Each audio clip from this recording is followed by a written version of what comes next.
EU Supreme Court of Justice rule UEFA, FIFA and UEFA controversial anti-competition rules illegal. European Top Court says FIFA and UEFA's rules against controversial competition were unlawful. The European Union's top court ruled against FIFA and UEFA, two of soccer's top governing bodies, in the European Super League (ESL) case on Thursday, saying that their rules demanding prior approval for establishing a new competition, such as the ESL, and prohibiting clubs and players from playing in them, were unlawful. The Court of Justice of the European Union, CJEU, was considering whether FIFA and UEFA were legally permitted to block the formation of the controversial breakaway league in 2021.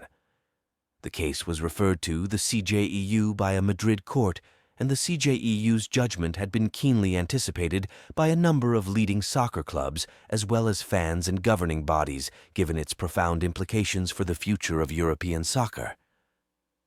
The court added that the ruling does not mean that a competition such as the Super League project must necessarily be approved, emphasizing that it was considering FIFA and UEFA rules rather than the legality of the controversial breakaway league. The ruling kickstarted the latest round in the fight for European soccer, as Real Madrid and Barcelona,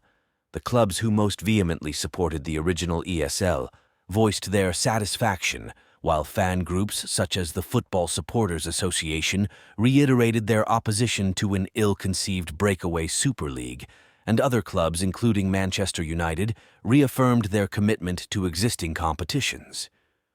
Political figures weighed into the debate too, as Margaritis Schinas, the vice president of the European Commission, seemingly opposed a new league, posting on X that,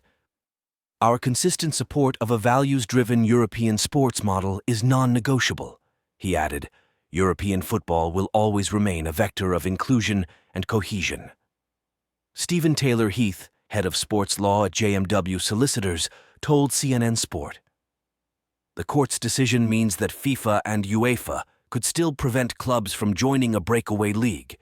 but they would have to do so by means of a fairer process, a more reasonable justification for doing that. They can't just blanket restrict them simply because they don't want there to be a competitor league." Shortly after the ruling, A22, which was formed to sponsor and assist in the creation of the new ESL, proposed a new midweek continent-wide competition that would include 64 teams across 3 leagues in the men's competition and 32 teams across 2 leagues in the women's competition.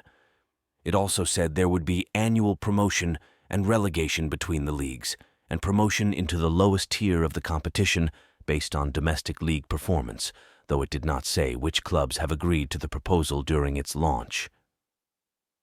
The CJEU ruled that FIFA and UEFA are abusing a dominant position in terms of organizing football competitions, since their powers are not subject to any criteria, ensuring that they are transparent, objective, non-discriminatory and proportionate when any potential conflicts of interest arise. It defined the organization of interclub football competitions and the exploitation of the media rights as economic activities, which must comply with the competition rules and respect the freedoms of movement.